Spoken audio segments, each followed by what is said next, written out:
Meus irmãos, não vos torneis muitos de vós mestres, sabendo que havemos de receber maior juízo, porque todos tropeçamos em muitas coisas.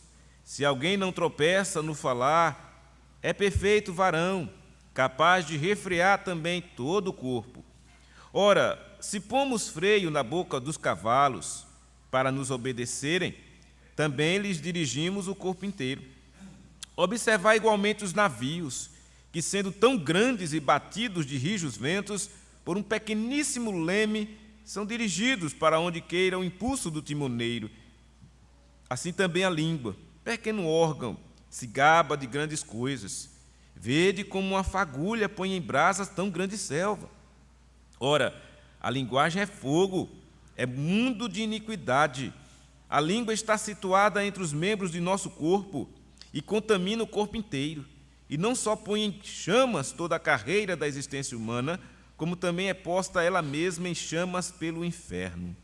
Pois toda espécie de feras, de aves, de répteis e de seres marinhos se doma, e tem sido domada pelo gênero humano. A língua, porém, nenhum dos homens é capaz de domar. É mal incontido, carregado de veneno mortífero. Com ela bendizemos ao Senhor e Pai, também com ela amaldiçoamos os homens feitos à semelhança de Deus. De uma só boca procede bênção e maldição. Meus irmãos, não é conveniente que estas coisas sejam assim. Acaso pode a fonte jorrar do mesmo lugar o que é doce e o que é amargo, o que é amargoso? Acaso, meus irmãos, pode a figueira produzir azeitonas ou a videira figos? Tampouco fonte de água salgada pode dar água doce. Então, meus irmãos, vamos meditar nessa manhã sobre a importância de dominar a língua, né? O controle da língua é o tema que Tiago está tratando aqui. Então vejam que essa situação não é nova, é uma coisa que já vem desde os tempos bíblicos, o controle da língua. Tal a condição que uma língua mal utilizada pode fazer, o dano que pode trazer, mas também o benefício que também pode trazer, quando sim, bem utilizada. Por isso que Tiago está escrevendo, e se ele está escrevendo inspirado pelo Espírito de Deus, é porque havia essa necessidade dessa orientação àqueles irmãos que estavam recebendo a carta de Tiago e a nós também. Veja que não é uma coisa que está fora do nosso contexto de vida, né? O cuidado com a língua, do como usar a língua. Nós estamos aqui nesta manhã prestando culto a Deus, e conforme ele diz mesmo, com a língua nós bendizemos ao Senhor. Nós acabamos de louvar a Deus, reconhecer que Deus é soberano, não é? Reconhecer que devemos consagrar toda a nossa vida ao Senhor, então está incluindo a nossa língua também, né? O nosso corpo por inteiro.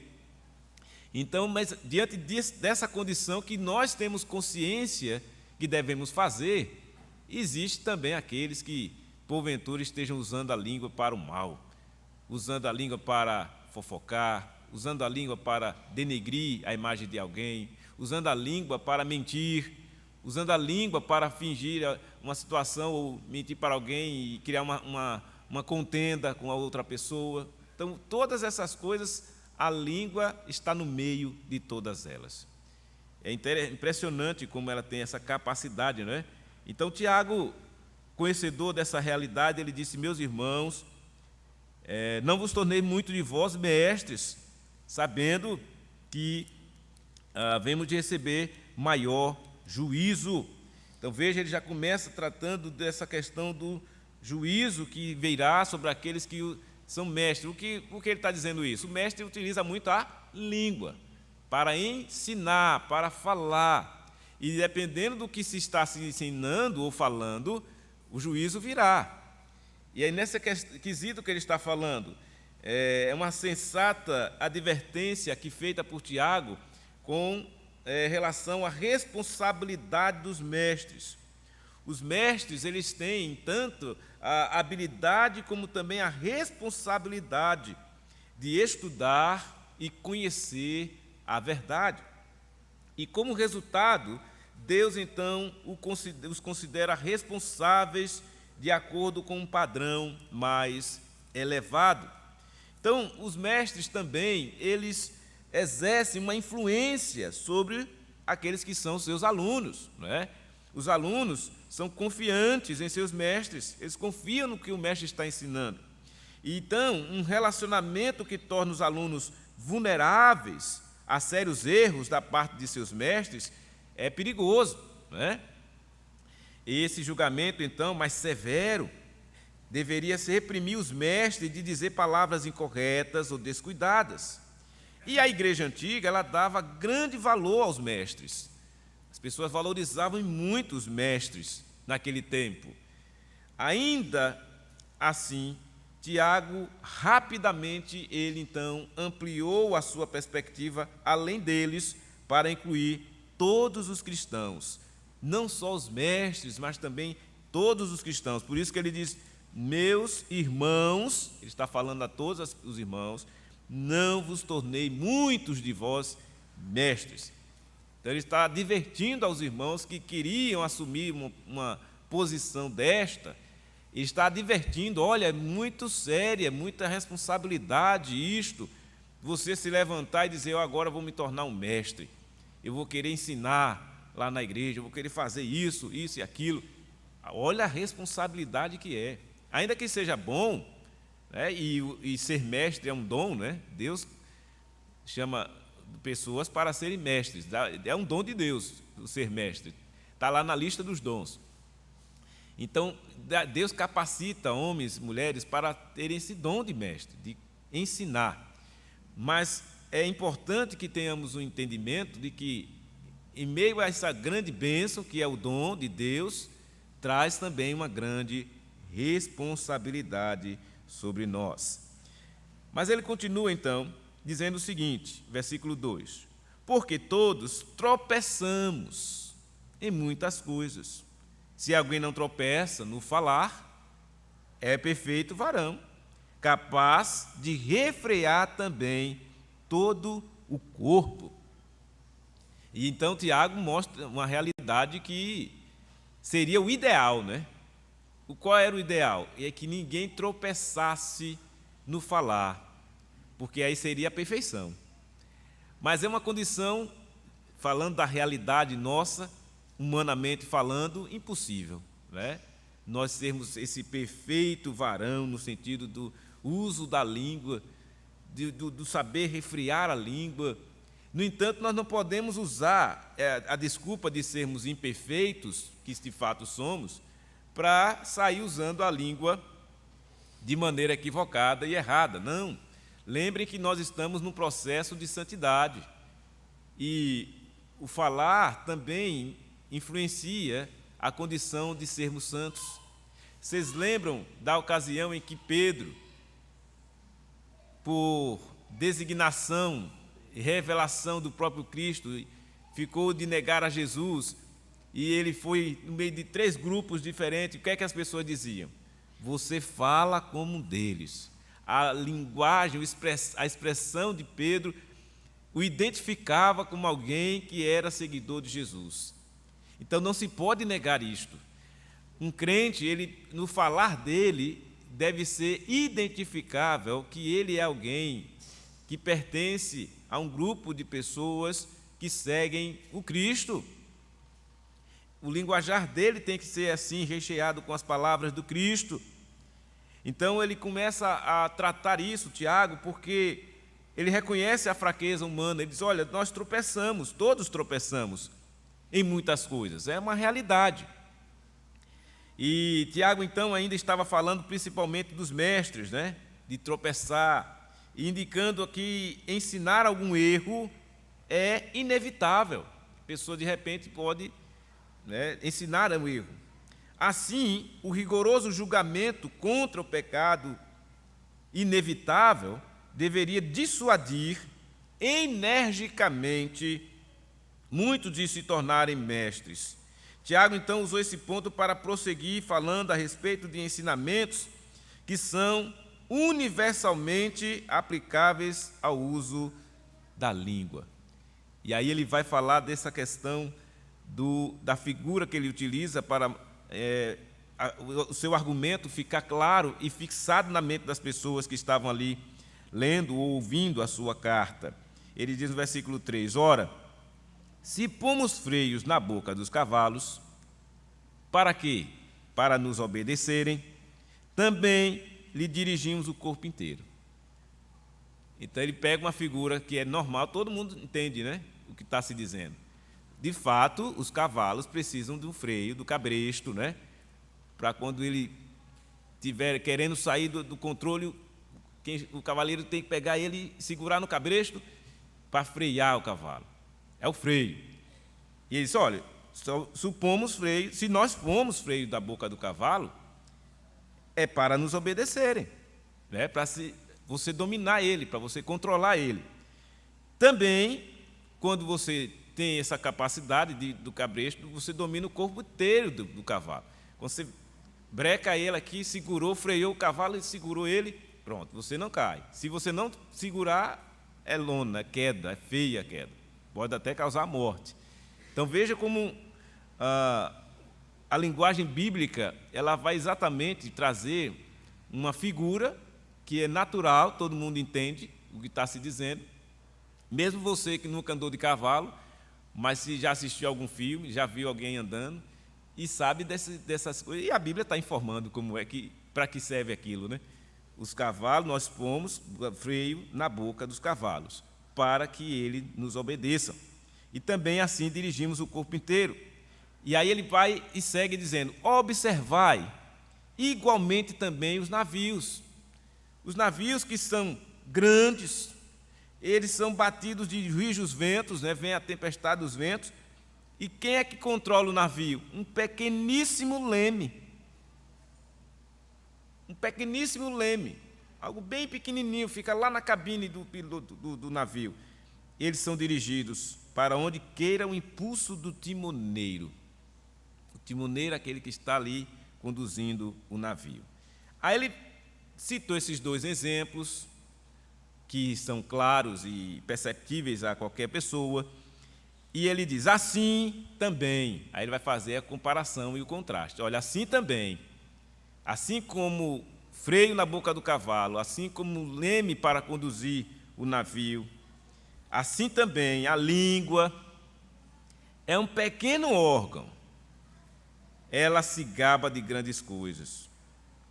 Vede como uma fagulha punha em brasas são grande selva. Aí ele usa também mais outra figura. São três figuras aí em 2 versículos, em 3 versículos apenas. A figura do cabresto para frear a língua, para frear o cavalo, no sentido de frear a língua. Usa o leme para dizer, olha, um pequeno leme conduz um navio grande. A língua também é pequena, mas ela tem uma capacidade destrutiva muito grande, se mal utilizada. Aí ele utiliza a figura do fogo na selva. Uma pequena chama de fogo, se jogar, uma pequena ponta de cigarro, se jogar no mato, incendeia tudo. Então ele diz, olha o perigo que é se mal utilizar a língua, porque a língua ela se gaba de grandes coisas. Aí ele aponta o perigo da língua mal utilizada, o gabar-se, o ficar gabola, aquela pessoa que usa a língua para se achar, né, contar vantagem, porque eu sou isso, eu sou aquilo, eu faço assim, é o gabola.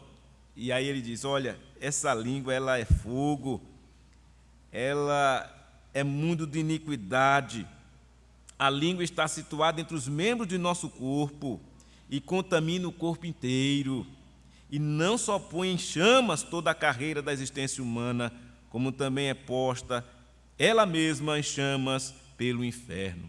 Está vendo? Ele pega todos os pontos das figuras que ele utiliza, das ilustrações, e aplica aqui agora, né? Quando fala de que a língua ela é fogo, é mundo de iniquidade, e contamina o corpo inteiro. Então ele está falando, olha, tem que frear, tem que ter cuidado com ela. Ela está situada ali entre os membros do nosso corpo. Não tem como você se desvincular dela, dizer, vou arrancar a língua. Não tem como. Ela está ali presa. e necessário ter ela, né, a língua. É tanto que quando a pessoa não pode utilizar a sua língua, é uma deficiência, né, que a pessoa não pode utilizar a língua. Uma pessoa muda, né, que não pode falar. E é claro que Tiago não está aqui dizendo assim, olha, é melhor a pessoa ficar todo mundo calado, não usar a língua, porque senão pode causar... Não, a língua tem que ser bem utilizada, não é para deixar de utilizar, é para ser bem utilizada. Porque se fosse assim, quem era mudo estava, né? O mudo estava perfeito, né? Não usa a língua, é mudo, não fala nada, então o mudo estava, sem pecado, né? Não é isso. Quem sabe que o pecado não só se dá com a língua é um dos, mas se dá aqui também na mente, né? Na mente, quando as pessoas maquinam o mal. E muitos deles utilizam sim a língua para o mal. No entanto, nós, os crentes, os irmãos, utilizamos a língua para o bem, utilizamos a língua para o louvor a Deus, utilizamos a língua para o ensino, para falar, como estamos fazendo aqui nesta manhã, ensinando, instruindo a igreja. É um bem que estamos a fazer, um bom uso da língua que o Senhor nos dá. No entanto, se a pessoa não fizer assim, ele pode destruir como uma fagulha, também destrói uma selva inteira. Então, uma palavra maldita, uma língua mal utilizada, pode causar um dano terrível na vida da pessoa e, por que não dizer, na vida da igreja e mais ainda, na vida da sociedade. Uma língua mal utilizada tem esse poder destrutivo. E é exatamente isso que Tiago está apontando aqui. Por isso que é importante dominar a língua, porque ela tem sim esse potencial destrutivo muito grande. Como ele compara a uma fagulha que põe em brasa tão grande selva. E ele diz, olhe, a língua é fogo. Assim como uma fagulhinha destrói, a língua, sendo ela, comparando-a com um fogo, ela é um mundo de iniquidade. A língua, ela está situada entre os membros do nosso corpo e ela contamina o corpo inteiro. E não só põe em chamas toda a carreira da existência humana, como também é posta ela mesma em chamas pelo inferno. De fato, meus irmãos, essa é uma realidade. Por exemplo, uma pessoa pode destruir uma amizade, uma igreja, se deixar se contaminar por fofocas, por situações de conversa, de leve trás, pode ser destruída por conta disso. É um mal incontido. A língua é terrível. Quantas amizades são destruídas por causa da língua? A pessoa vai e fala mal da outra para outra pessoa, e a pessoa vem e fala para outra e cria uma celeuma, uma confusão. Quantos casamentos são destruídos por causa da língua, do mau uso da língua, de usar a língua para ferir as pessoas, né? E a palavra de Deus vem, e em várias passagens bíblicas, cito aqui de cabeça Provérbios, quando diz assim, olha, a palavra dura suscita a ira, mas a branda aplaca o furor. Está vendo? Saber usar a língua, a comunicação, é muito importante, irmãos, para o bem do povo de Deus, para o bem das nossas vidas como um todo e dos relacionamentos de modo geral. Nós percebemos vários problemas em famílias, entre casais ou entre pais e filhos, está exatamente, muitas vezes, no uso da língua, no uso que se faz da língua, no falar, né, de uma maneira mais ríspida ou de uma maneira mais dura para com aquele pessoa que é querido nosso, a pessoa está junto de nós e causa um dano, uma ferida.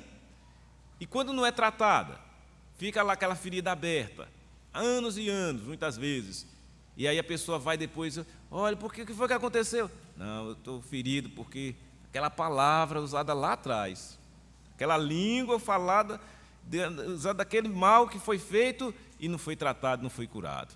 É um problema sério, é uma advertência importante essa que estamos vendo aqui através de Tiago. E ele diz então, indo para o final, pois toda espécie de feras, de aves, de répteis, de seres marinhos se doma e tem sido domada pelo gênero humano. E é verdade, né? Desde a criação, Deus criou o homem e disse, dominai sobre toda a criatura. E Adão deu nome a todos os animais, está lá dizendo. Olha, Adão nomeou os animais todos. E tal, fez tudo aquilo, dominou, e ainda hoje é assim, né? O homem tem a capacidade de dominar a criação, os animais. Mas ele diz, e a língua, porém, nenhum dos homens é capaz de domar. Olha só que o homem é capaz de domar uma fera, um leão, um elefante, um animal, mas não domina a língua. É mal incontido, carregado de veneno mortífero, como a serpente, né? A serpente ela tem esse veneno mortífero e está usando essa linguagem para dizer, olha, a língua é assim, porque com ela bendizemos ao Senhor e Pai, mas também com ela amaldiçoamos os homens que são feitos à semelhança de Deus. Os homens são feitos à semelhança de Deus, mas muitos deles são amaldiçoados mesmo. E por que são? Porque o pecado que contaminou tudo, inclusive a língua, trouxe essa tragédia para a humanidade. Daí porque tem isso. Com a mesma língua que se bendiz o Senhor, com a mesma língua se amaldiçoa os homens, mas os homens são feitos à semelhança de Deus, diz aí o texto. Então, Tiago aqui ele aplicou esses seus princípios aos relacionamentos humanos. E sua principal preocupação a respeito do controle da língua era que os cristãos deveriam perceber que amaldiçoar a imagem e semelhança de Deus equivale a amaldiçoar o próprio Deus. Além disso, é totalmente inaceitável que alguém faça declarações piedosas enquanto ignora ou maltrata os outros, especialmente aqueles que são fracos e desamparados. A consideração apropriada pelas pessoas como portadoras da imagem de Deus nos motivará a falar com elas com a dignidade e a honra que Deus concedeu a elas. Essa é a situação que devemos prestar atenção no que diz respeito a bendizer as pessoas e não amaldiçoá-las. Então, por fim, observe a semelhança aqui entre as metáforas de Tiago usadas aqui no versículo 11 e 12, finalizando aí, quando ele diz assim: acaso pode a fonte jorrar do mesmo lugar o que é doce e o que é amargoso? Resposta: não, não pode.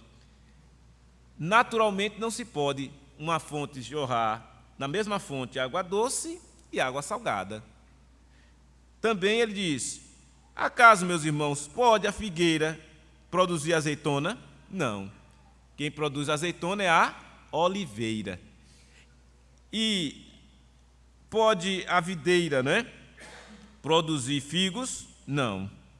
Porque os figos quem produz é a figueira. Tampouco fonte de água salgada pode dar água doce. Prestem atenção na simplicidade dessa passagem e da profundidade também. Olhe, é incontestável, não se pode misturar as coisas. Uma vez que você foi alcançado pela graça, você é salvo por Jesus, você nasceu de novo, aquela vida de outrora, que não é vida, você era morto em seus delitos e pecados, não pode mais mantê-la aquela condição. Não, já se passou. Paulo falou isso expressamente em Corinto, quando disse, esqueci o texto, mas 5,17, se eu não me engano, de Corinto, quando ele disse assim: quem está em Cristo, me lembrei, quem está em Cristo, nova criatura é. E o que aconteceu com as coisas velhas? Passaram. Tudo se fez o quê? Novo. As coisas velhas passaram. Tudo se fez novo.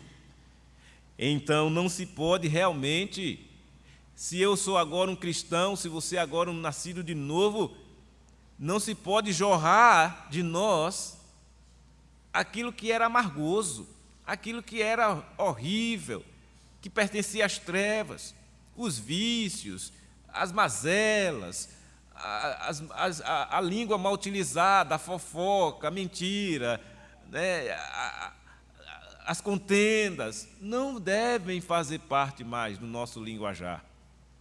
Não pode, não tem mais por que jorrar do nosso coração essas coisas. Aí alguém vai dizer, mas pastor, nós ainda não somos pecadores, né? Sim, mas uma vez que você é um pecador remido, lavado pelo sangue de Cristo, você deve se abster. Por isso que a palavra de Deus vem dizer, olha, despojai-vos do velho homem e se revista do novo homem, criado segundo Deus em Cristo Jesus. Não pode mais, não tem mais nada a ver. Da água doce não pode jorrar água amargosa, da figueira não pode sair azeitona, da videira não pode sair figo, cada um na sua condição que Deus assim criou. Então, ora, se você foi alcançado pela graça de Deus, a maravilhosa graça, que lhe trouxe a salvação, a redenção, você vai jogar fora isso e dizer, não, é porque a gente é pecador mesmo, vamos continuar pecando, fazendo tudo. Não tem cabimento, irmãos. Se porventura pecamos, aí vem a palavra de Deus, como nós já estudamos e lemos e relemos, e é importante assim fazê-lo. Quando pecamos é para fazer o quê? Confessar. O que Davi nos ensinou lá em Salmo 32? Enquanto eu calei, fiquei segurando o pecado aqui, sofri, adoeceu, os ossos esmagalhou, sentia dores terríveis no corpo, porque ficava segurando o pecado. Aí o que é que ele diz depois? Aí eu confessei o meu pecado, a minha iniquidade não mais ocultei. E aí o que é que ele recebe? O perdão. Aí fica leve, a alma suspira, e aí ele consegue voltar à presença de Deus, orar, manter a sua vida espiritual, continuar fazendo, bendizendo ao Senhor, usando a língua para louvar e exaltar o Senhor. Enquanto cala o pecado, fica ali sofrendo. Então não é esse o caminho. O caminho está claro para nós.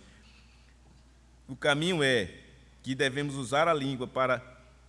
Aqueles que usaram a língua para pecar é incompatível com o caráter do cristão e também com a identidade em Cristo. É incompatível.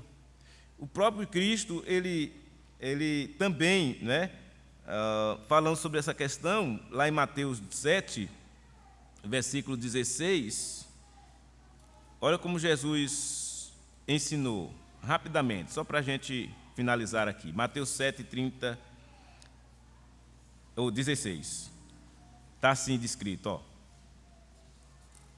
Mateus 7, versículo 16, está assim: pelos seus frutos os conheceis.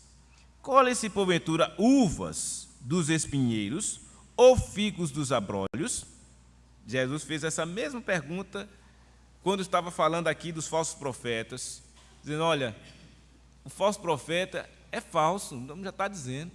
Então não se pode você misturar as coisas e dizer, olha, aquele ali é falso, mas tem alguma coisa de verdade nele? Não. O falso é falso, o verdadeiro é verdadeiro. Assim como a frutífera, a árvore frutífera, quando dá um fruto dela, ela só dá aquele fruto. Você não tem como, de uma uva, tirar figos, ou de um figo tirar abrolho, dos abrolhos tirar um figo. Não tem como. Mesma linguagem que Tiago está usando aqui. Não se mistura as coisas. É como água e óleo, não se misturam. Então, esses fenômenos naturais, essas condições natural que Deus fez da criação, é bem enfática em mostrar que a vida cristã também é assim. Se você nasceu de novo, você agora se identifica com Cristo. Você é um cristão, você não é meramente um religioso, não pode assim o ser. Se for, não está enquadrado nisso aqui. Um mero religioso, o falso profeta, um falso crente, todas essas coisas que existem, um joio, existem aí no mundo. Mas nós não estamos tratando com isso, estamos tratando com homens e mulheres que nasceram de novo, filhos de Deus, que são advertidos para um viver digno da vocação a que foram chamados, de saber utilizar e se portar, utilizar a língua, se portar de maneira coerente com a fé que diz ter. Porque, ora, se não for assim, não vai conseguir perseverar. Não vai conseguir perseverar, não vai conseguir manter. Se for só da boca para fora, se for algo que foi apenas intelectualmente aceito, se não foi algo realmente, uma ação profunda do Espírito de Deus no coração, não consegue prosseguir. Vai uma hora ou outra, vai desvanecer e vai embora. Por quê? Porque não se brinca com estas coisas. Não, isso é muito sério. É importante demais sabermos falar, dominar a língua. A advertência é clara aqui nas Escrituras. É importante demais percebermos que esta condição só é possível a quem nasceu de novo. A um crente verdadeiramente. Não estamos dizendo aqui, nem pregando perfeição. Não é a perfeição que só alcançaremos um dia na eternidade. Mas é a santidade, sim. A santificação, sim. Que é um processo que já está em andamento. No dia que você nasceu de novo. Então não se conforme, jamais, na prática errada de usar a língua para o mal, para amaldiçoar, para ser maledicente, para falar mal de alguém, do irmão em Cristo. Não, não faça isso. Ou até mesmo nas relações humanas, né? Da esposa com o marido, do marido com a esposa, não façam isso. Não use a língua mal, porque ela é destrutiva se mal utilizada, mas será uma bênção se bem utilizada. E que Deus nos abençoe, nos fazendo usar a língua de maneira abençoada, de maneira que venha trazer um bem para você mesmo, para a sua alma e para o bem da coletividade, da igreja do Senhor Jesus. E assim seremos edificados.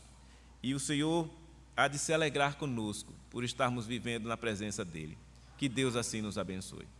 Ó Deus bendito, Deus amado, nós te louvamos, ó Deus, e agradecemos nesta manhã pela Tua palavra, que nos orienta, ó Deus, a respeito do uso da língua. E não permita, Senhor, que sejamos conduzidos de maneira errada, a falar errado, a conduzir-nos, ó Deus, de maneira errada. Não, Pai. Diante dos ensinos que absorvemos nesta manhã, possamos saber lidar com as dificuldades da vida e sabermos nos portar, ó Deus, nos portar de maneira que venhamos dar testemunho vivo de homens e mulheres, de jovens e crianças que deverão, ó Deus, ser moldados pelo Teu Espírito, a fim de que possamos demonstrar a nossa condição de sermos servos do Senhor, salvos por Cristo, e assim estamos aqui para servir ao Senhor. Assim nós rogamos, ó Deus, agradecidos, no nome santo de Jesus. Amém. Meus irmãos...